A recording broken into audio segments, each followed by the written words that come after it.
गिरफ्तारी को लेकर 5 नए रूल बना दिए हैं सुप्रीम कोर्ट ने और इन 5 रूल से बाहर जाके कोई पुलिस वाला आपको अरेस्ट नहीं कर पाएगा। जजमेंट अभी का है, 15 जनवरी 2026 का है।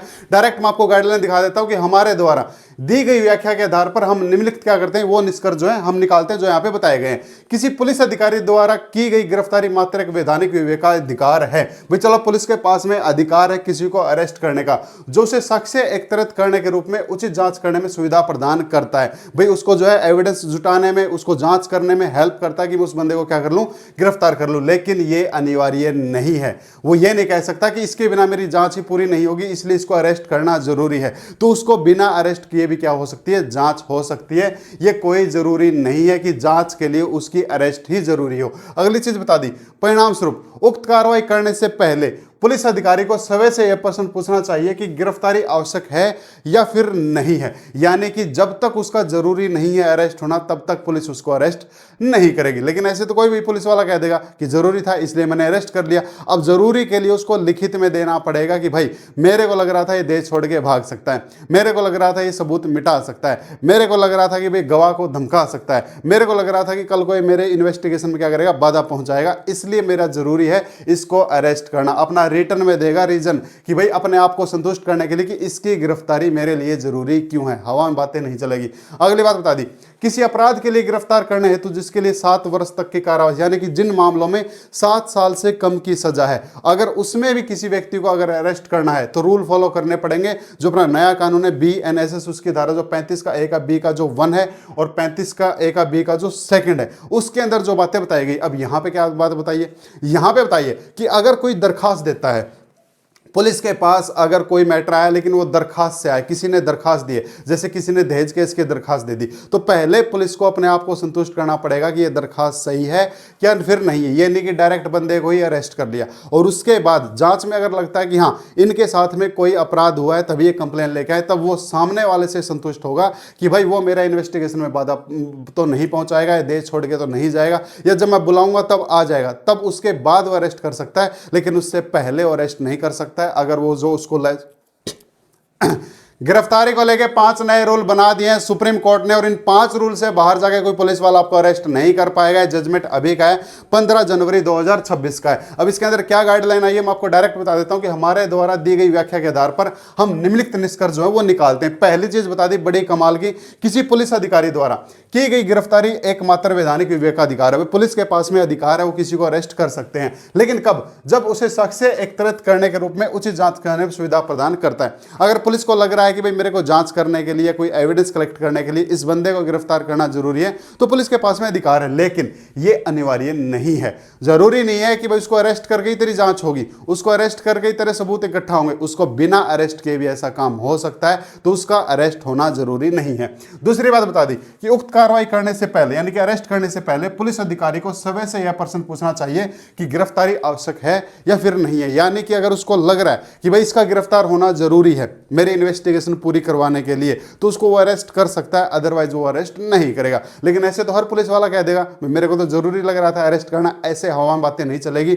रिटर्न में देना पड़ेगा कोर्ट को। जब चार्जशीट जाएगी तो कोर्ट को रिटर्न में बताना पड़ेगा कि भाई मेरा इसको अरेस्ट करना जरूरी क्यों था। भाई देश छोड़ के भाग सकता था, सबूत मिटा सकता था, या किसी गवाह को धमका सकता था, या फिर जो पीड़ित है, जो विक्टिम है, उसके साथ में किसी तरह की छेड़खानी कर सकता था, या फिर मेरी इन्वेस्टिगेशन में बाधा पहुंचा सकता था। इसलिए मैंने इसको क्या किया, अरेस्ट किया है जी। अपना रीजन देना पड़ेगा रिटर्न में चार्जशीट के साथ में। इसके अलावा तीसरी बात बता दी, किसी अपराध के लिए गिरफ्तार करने हेतु जिसकी सजा 7 साल तक की है, जिस मामले में 7 साल तक की सजा है, उसमें क्या कोई पुलिस वाला अरेस्ट कर सकता है? तो उसमें वो अरेस्ट तभी करेगा जब अपना जो नया कानून है BNSS की धारा 35 का A का B का 1 और 35 का A का B का 2 में उल्लेखित जो शर्तें हैं अगर वो पूरी होती हैं, तो अगर अदरवाइज फिर उसको क्या कर सकता है, वो अरेस्ट कर सकता है। इसके अंदर क्या बताया, इसमें बताया कि अगर 7 साल तक के मैटर में पुलिस के पास में कोई दरखास्त आती है, यानी कि दरखास्त का मामला है। एक तो होता है ना पुलिस की आंखों के सामने क्राइम हो रहा है, एक दरखास्त पे, जैसे कि दहेज की दरखास्त आ गई, भाई मेरे पति ने मेरे साथ में मार पिटाई की, ये की। अब ये थोड़ी की दरखास्त आती है उसको जाके गुद्दी पकड़ के ले आए, ऐसा नहीं चलेगा।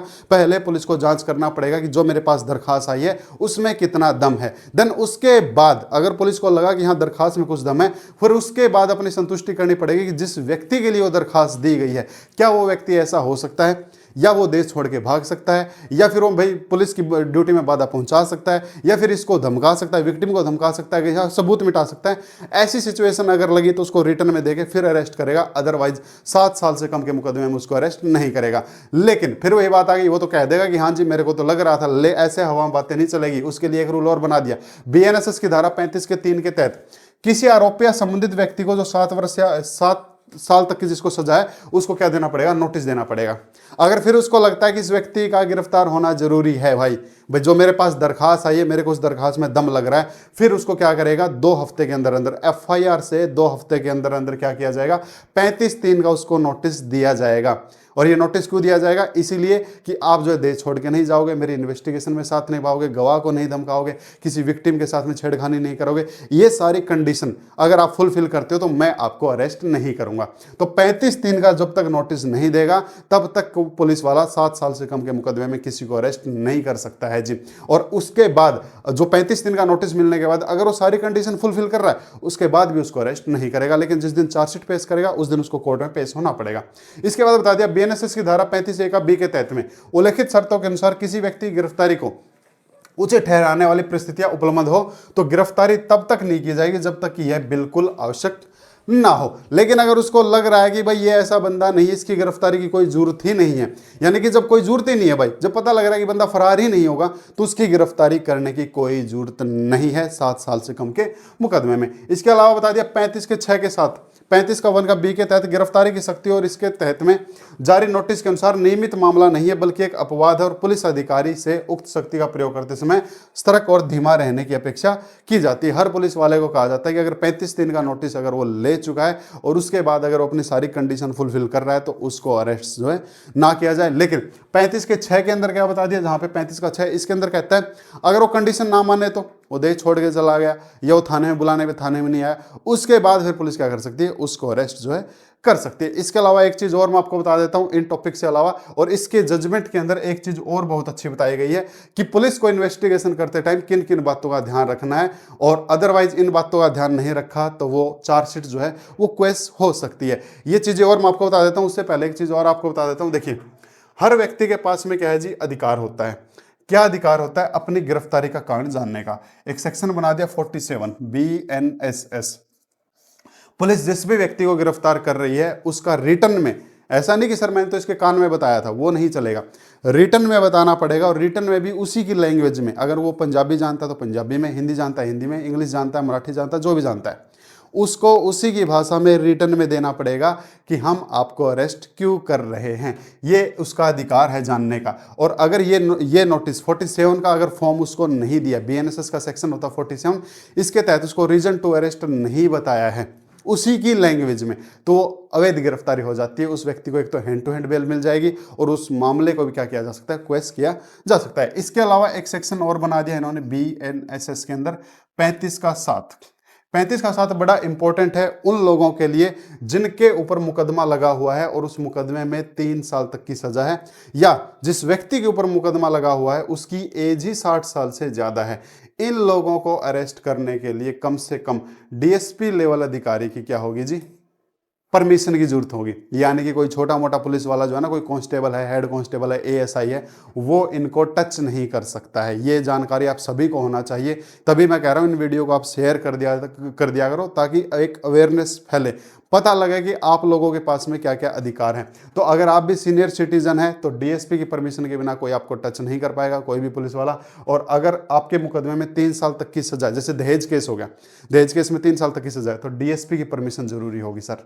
जैसे चोरी का मुकदमा, चोरी के मुकदमे में 3 साल तक की सजा होती है, और बहुत सारे मुकदमे जिनमें 1 साल की सजा होती है, 1.5 की भी होती है, और अपना 6 महीने की भी सजा होती है, 2 साल की भी सजा होती है। तब ऐसे मुकदमों में क्या होगा, डीएसपी की परमिशन जरूरी होगी अरेस्ट करने के लिए। अगर कोई हेड कांस्टेबल डायरेक्ट अरेस्ट कर लेता है बिना डीएसपी की परमिशन के, वो गिरफ्तारी अवैध हो जाती है। अब पुलिस को इन्वेस्टिगेशन करते टाइम किन किन बातों का ध्यान रखना है वो हम इस जजमेंट के अंदर देख लेते हैं, जो अभी लेटेस्ट जजमेंट अपना सुप्रीम कोर्ट का आया है। यहां तक की जानकारी अच्छी लगी आप इसको लाइक कर लें, शेयर कर लें, सब्सक्राइब कर लें, शेयर जरूर कर दिया करो ताकि ये अवेयरनेस जो है फैले। किसी पुलिस अधिकारी द्वारा जांच आमतौर पर किसी अपराध के संबंध में सूचना दर्ज करने से शुरू होती है। यह एक ऐसी प्रक्रिया है जिसका मुख्य उद्देश्य कथित अपराध से संबंधित तथ्यों और परिस्थितियों का पता लगना। एक पुलिस अधिकारी द्वारा साक्ष्य एकत्रित करने के लिए घटना स्थल पर जाना शामिल है। पहली चीज तो जो भी उसके पास में दरखास्त आई है और दरखास्त में लिखा है कि मेरे साथ में कोई इंसिडेंट हुआ है, तो उस घटना स्थल पर उसको जाना पड़ेगा वहां से सबूत कलेक्ट करने के लिए। मैं पहले भी आपको काफी सारे वीडियो में बता चुका हूं। चार्जशीट के अंदर अगर उसने मौका नक्शा नहीं बना रखा है तो आप उसको क्वेश्चन करवा सकते हो, क्योंकि वो वहां पे गया ही नहीं है। और अगर वो घटना स्थल पे ही नहीं गया तो फिर सबूत कहां से लाए। और स्पेशल यहां पे बताया कि उसको क्या करना पड़ेगा, घटना स्थल पे जाना पड़ेगा। उसके बाद अंत में इस राय का गठन करना शामिल है कि क्या एकत्रित सामग्री के आधार पर आरोपी को मजिस्ट्रेट के समक्ष मुकदमे के लिए पेश करने का मामला बनता है, और यदि ऐसा है तो आरोप पत्र दाखिल करने के इसके लिए आवश्यक कदम जो है उठाना होगा। यहाँ पे एक जजमेंट का हवाला दे दिया स्टेट ऑफ यूपी वर्सेस भगवत किशोर का। यहाँ पे एक चीज बताई गई है, देखो क्या, इस प्रकार संहिता के अंतर्गत जांच में सामान्य किन किन चीजों का पुलिस वालों को ध्यान रखना। पहली, घटना स्थल पर जाना होगा। दूसरा, मामले के तथ्यों और परिस्थितियों का पता लगाना होगा, यानी कि जो उसके पास में दरखास्त आई है क्या उस दरखास्त से रिलेटेड वहां पे कुछ हुआ भी है कि नहीं हुआ है। जो भी सस्पेक्टेड अपराधी की खोज है और गिरफ्तारी करना। उसके बाद अगर लगा कि हाँ ये क्राइम हुआ है और इस घटना स्थल पे हुआ है, उसके बाद फिर उस व्यक्ति को गिरफ्तार करना या फिर उसको ढूंढना जिसके खिलाफ वो दरखास्त है।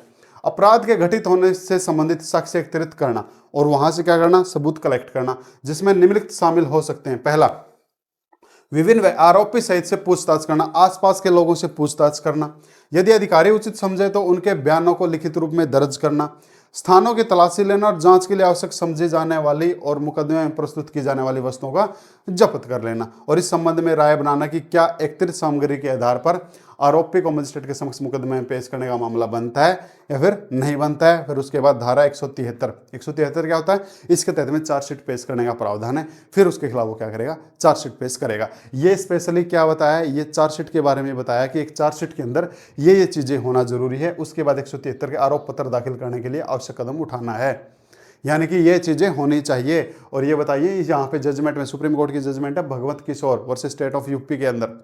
और अब ये कौन सी जजमेंट है, ये मैं आपको दिखा देता हूँ, 15 जनवरी 2026 वाली ये केस आपके सामने आ गया।